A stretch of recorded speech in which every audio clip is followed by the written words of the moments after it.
Teka muna mga kapatid, magnilay muna tayo. Nangangako si Isaiah ng isang teacher na magsasabing, ito ang daan, dito ka lumakad. Nakita ni Jesus ang mga tao nang may habag at isinugo ang mga alagad upang magpagaling, magpalayas ng demonyo at magbigay ng walang bayad. Alam niyo po si James Harrison ng Australia ay kilala bilang the man with the golden arm. Matapos maligtas sa transfusion bilang binatilyo, natuklasan na ang dugo niya ay may natatanging antibodies. Kaya't nag-donate siya ng plasma sa loob ng mga dekada, higit sa ilang libong beses. At tumulong mailigtas ang milyon-milyong sanggol mula sa RH disease.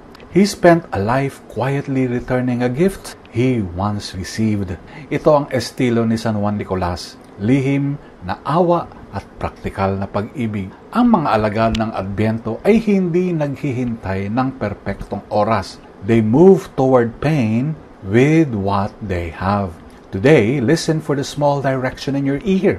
Then act. Visit the overlooked. Fund a need without credit.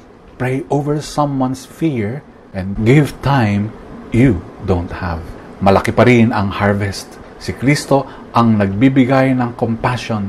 Si San Nicolas naman ang nagpapakita ng method kung paano ito gawin.